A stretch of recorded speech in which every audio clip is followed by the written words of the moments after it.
L'Europe répète qu'elle veut retrouver sa souveraineté. Souveraineté technologique, souveraineté industrielle, souveraineté économique. Pourtant, chaque mois, des millions d'Européens et d'Européennes font exactement l'inverse. Sans le savoir, on envoie une partie de notre épargne financière vers les entreprises qui renforcent une forme de domination américaine. Apple, Microsoft, Nvidia, Amazon, Google. J'ai découvert cela en regardant où allait réellement mon argent. Et ce que j'ai trouvé va sûrement vous mettre mal à l'aise.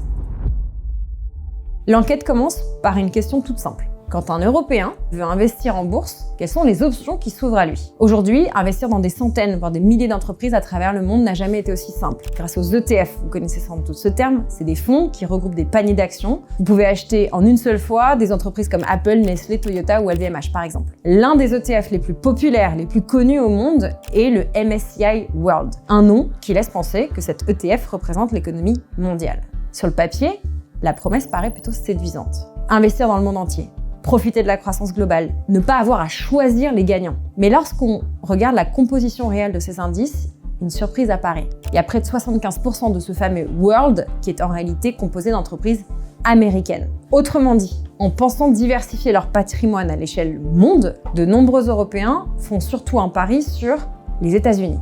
Et cette concentration n'est pas un accident. Elle est la conséquence directe de la domination économique et boursière américaine des dernières décennies. Et cette logique se nourrit elle-même.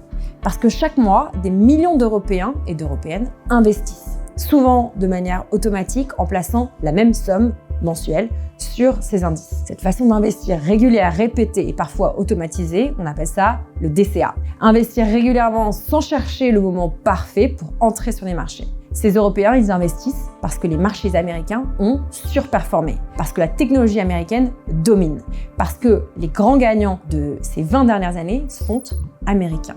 Et peut-être aussi parce que nous avons progressivement cessé de croire que l'Europe pouvait produire ses propres géants technologiques à la même échelle. Le problème, c'est que cette logique, elle crée un cercle vicieux, puissant, ou vertueux en fonction de comment vous vous placez. Plus les investisseurs du monde entier achètent des actions américaines, plus les valorisations américaines augmentent, et plus elles augmentent, plus leur poids dans les indices grossit.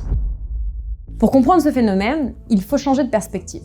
On a tendance à voir les marchés financiers comme des tableurs Excel ou des tableaux de chiffres. Mais les marchés sont aussi des machines à allouer du capital. Et le capital produit du pouvoir. Une entreprise qui attire l'épargne mondiale lève plus facilement, investit davantage, recrute plus vite, prend plus de risques, grandit plus rapidement. Prenons un exemple, Nvidia. Chaque euro qui entre dans l'écosystème Nvidia contribue indirectement à renforcer la capacité d'Nvidia à investir. C'est la même logique pour Microsoft, c'est la même logique pour Amazon, c'est pareil pour l'ensemble de l'écosystème technologique américain. Et cette poignée d'entreprises est précisément celle que vous achetez sans le savoir. Les 7 géants que l'on surnomme les Magnificent Seven, Apple, Microsoft, Nvidia, Amazon, Alphabet, Meta et Tesla, représentent aujourd'hui près de 40% de tout l'indice S&P 500 début 2026, et environ un quart du MSCI World à elle seule. La diversification géographique ne garantit donc pas du tout une vraie diversification de portefeuille. Quand vous achetez le monde, vous achetez surtout cette entreprise californienne. Pendant ce temps, l'Europe fait le constat inverse. Peu de géants technologiques, moins de profondeur boursière, moins de capital risque, moins de liquidité, et une difficulté chronique à financer les entreprises en hypercroissance. Alors évidemment, les raisons, elles sont nombreuses. On parle souvent de la réglementation, mais il y a aussi la culture du risque, la fragmentation du marché européen en plein de pays. Il y a une question qui reste, il y a une question qui demeure. Est-ce qu'on peut réellement construire des champions européens lorsque l'épargne européenne finance massivement des champions américains ? C'est probablement le paradoxe le plus fascinant de cette enquête. Alors que Bruxelles, Paris ou Berlin cherchent des milliards pour financer les futurs champions d'intelligence artificielle, du cloud, des semi-conducteurs ou de la défense, les investisseurs européens, vous, moi, on continue d'orienter mécaniquement une partie considérable de notre épargne vers Wall Street. Et ce paradoxe, il est tellement criant que Bruxelles lui a donné un nom. En mars 2025, la Commission européenne a lancé la Savings and Investment Union, l'union de l'épargne et de l'investissement. Le constat de départ est brutal. Près de 10 000 milliards d'euros d'épargne des ménages dorment dans des dépôts bancaires. 10 000 milliards d'euros. Des dépôts bancaires peu rémunérateurs au lieu d'être investis. Et une part significative de l'épargne européenne finit par financer la croissance ailleurs, principalement aux États-Unis.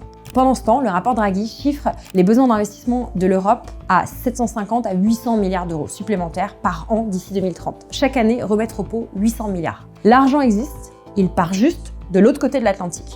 L'Europe manque de capitaux pour financer son avenir, mais elle est devenue l'un des premiers financeurs de la croissance américaine. Et le plus troublant, c'est que même nos champions n'échappent pas à cette logique. On va prendre l'exemple de Mistral AI, vous connaissez, le géant de l'IA français, mais aussi géant européen. En septembre 2025, la pépite atteint une valorisation d'environ 11,7 milliards d'euros et devient l'entreprise d'IA la plus valorisée d'Europe, notamment grâce à l'investissement d'un autre géant européen, ASML, qui met dans Mistral 1,3 milliard d'euros. ASML, c'est pour référence un fabricant de machines à puces informatiques. Bref, ASML devient le premier actionnaire de Mistral.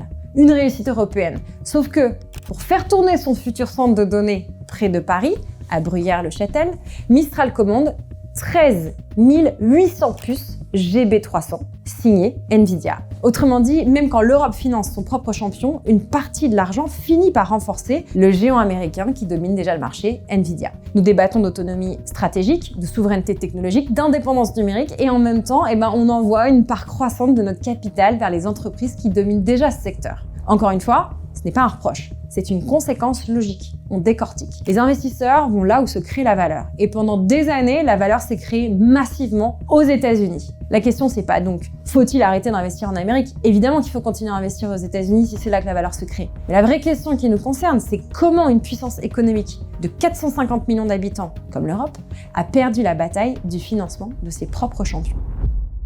Au cours de cette enquête, une expression revenait régulièrement. Colonisation financière. Alors oui, le terme est volontairement un petit peu provocateur. Mais il soulève une interrogation intéressante. Lorsque nos retraites dépendent de la croissance américaine, lorsque nos portefeuilles dépendent des décisions de la Réserve fédérale américaine, lorsque notre épargne dépend des performances de géants technologiques américains, sommes-nous encore totalement maîtres de notre destin économique? Et ce n'est pas une image. Cette dépendance, elle est devenue mesurable, presque physique, j'ai envie de dire. Je vous prends un exemple.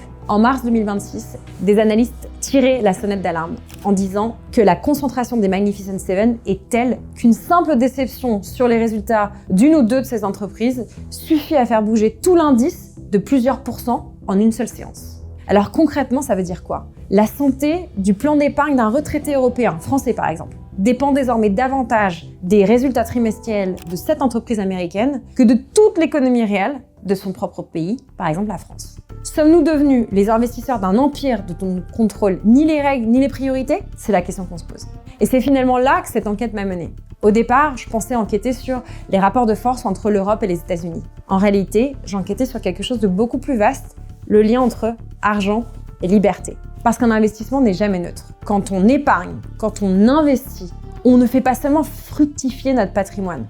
Nous choisissons aussi quels projets vont grandir, quel pays se renforce, quelle technologie se développe, quel futur devient possible. On peut même le mettre au pluriel, quel futur deviennent possibles. Et aujourd'hui, une immense partie de notre épargne, elle participe à construire la puissance économique américaine. Ce n'est ni bien, ni mal, c'est simplement une réalité, c'est un constat qu'on fait. Mais c'est une réalité dont nous avons rarement conscience. Alors la prochaine fois que vous allez investir ou épargner, posez-vous cette question. Mon argent travaille pour moi, mais pour qui d'autre travaille-t-il? Parce qu'au fond, la liberté économique, elle commence peut-être par là, par comprendre où va réellement notre argent et quel monde il contribue à financer et à construire.